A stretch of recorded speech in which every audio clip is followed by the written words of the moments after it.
So simulan natin dito mga idol. Los Angeles Lakers kayang makatapto dito sa Western Conference matapos nilang talunin ang OKC Thunder sa final score na 99-126. Los Angeles Lakers last 4 games na lang bago ang playoff. Pero bago natin yung pag-usapan, please huwag niyo po munang kakalimutan mga kaibigan na mag-like and subscribe sa ating YouTube channel. Maraming salamat po mga kaibigan, no? Ang nakakalaban ng Lakers ngayon ay ang top 1 dito nga po sa Western Conference, ang OKC Thunder. At nakita nyo naman kung paano tinalo ng Lakers yan. Tinambakan ba naman ng Lakers ng 27 points ito nga pong Thunder sa final score na 99-126. So ano nga ba ang strategiya, technique at diskarte o big adjustment na ginawa ng Lakers kung paano nila natambakan na tinalo ang top 1 dito sa West? Kung titignan nyo mga kaibigan, so far sa starting 5 na lineup ng Los Angeles Lakers, yung original, no, na starting 5 ang ginamit, which is available si Rui Hachimura, LeBron James, Jackson Hayes, Austin Reeves at si Luka Doncic. Mga kaibigan, ito yung starting 5 na ito yung talagang pantapat or gagamitin ng Lakers sa playoffs. So ngayon marami nagsasabi na malabo daw makatop 2 etong Los Angeles Lakers dahil nga malalakas o malakas yung kanilang nakalaban ngayon. Pero nakita nyo naman, lagi natin pinapaalala na ang Lakers nagbabago o lumalakas depende sa kupunan or sa team na kanilang nakakalaban. Kung titignan nyo mga kaibigan, so far ang Lakers ngayon sa updated nila ng stats, meron na sila sa standings na 48 wins and 30 loss, no? Kayang-kaya nila makatop 2. Ilang games pa? Last 4 games pa ang Los Angeles Lakers at hindi imposible na talunin nila sa next game itong OKC Thunder. Yan ho ulit ang makakalaban ng Lakers. So tignan natin yung naging stats ng mga player nga po ng Lakers, no? Ang ganda. Ang masasabi ko, ito yung isa sa pinakamagandang naging game ng Los Angeles Lakers. Kahit ho si Luka Doncic mga idol, nakita nyo yung mga circus na tira niya, yung mga pasa niya, kakaiba, no? Yung mga binibitawan niyang pasa kay Gabe Vincent, talagang hindi mabasa ng kalaban. So tignan muna natin etong si LeBron James, nabigyan ho ng 34 minutes of playing time, merong 3 rebounds, 7 assists at 19 points. Si Rui Hachimura 32 minutes, 7 rebounds, 1 assist at 11 points.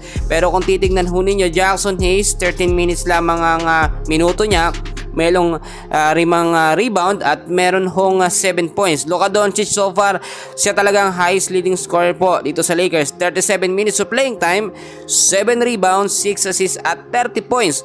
Austin Reeves, grabe mga kaibigan, 34 minutes, 2 rebounds, 3 assists at 20 points. Dorian Finney-Smith, 30 minutes of playing time, 7 rebounds, 2 assists at 14 points.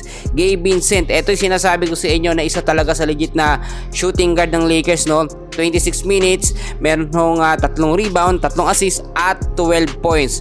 So far mga kaibigan, ano nga ba yung nagpanalo dito sa Lakers at kung bakit nga po nila natalo, no, ang top 1 dito sa West? So far kung titignan naman natin, mababa yung scoring or puntos na naitala ni LeBron. Sa loob ng 34 minutes, 19 points lamang siya. Pero bumawi naman itong si Luka, si Austin at si Dorian Finney-Smith. Kasama na dyan si Gabe Vincent. Pero ang sinasabi ko sa inyo, hindi dapat magpabaya ang Lakers kahit nanalo sila dito sa top 1 sa West sa OKC Thunder. Bakit? Kasi pwede silang bawian sa next game, no? Ang nakita natin dito, talagang malakas ang offense at depensa ng Lakers. So sabihin na natin na si Jackson Hayes lamang ang legit na sentro na nagagamit ngayon so far ng Los Angeles Lakers.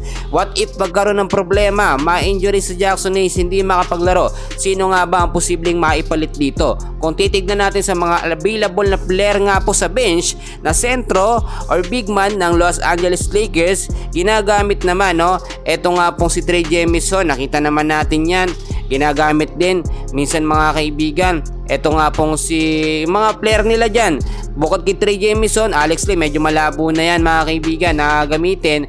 Pero Christian Coloco, hindi rin nagagamit ngayon. Pero pagka tinatawag ng pagkakataon at kinakailangan gamitin, at para sa akin, highly recommended talaga na mas gamitin itong si Christian Coloco, no? Halos kasi same sila ng galawan nito nga pong si Jackson Hayes. Popular lang or mas maganda lang yung chemistry na naibibigay ni Jackson Hayes dito nga po sa starting 5 o sa mga star player po ng Los Angeles Lakers. Sa last 4 games ng Lakers, next game nila mga kaibigan sa April 9, no?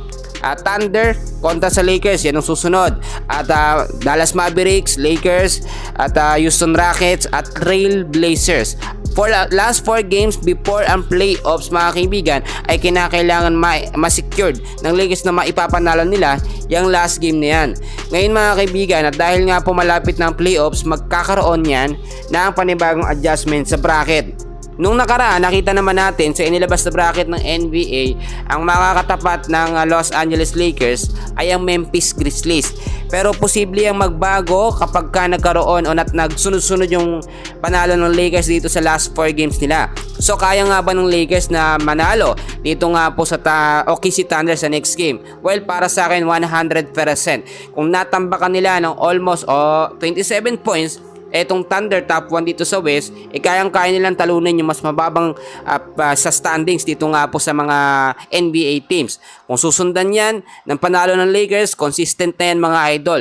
So yung chance ngayon na magkampiyon ng Lakers mga kaibigan, nakakita natin mas mataas na ho. So ngayon yung mga bashers sinasabi na talagang small ball lineup lang ginagamit ni JJ Redick, pero nakita nyo kahit small ball lineup tumatalo ng matataas or dito sa top 1 sa West. Kaya hindi talaga imposible. So far mga kaibigan, yan muna ang update ko sa inyo. Mamaya meron pa ho, pagpasensyahan nyo na update ko kayo ulit. And please huwag nyo kakalimutan na mag-like and subscribe sa ating channel. Maraming salamat po sa inyong lahat.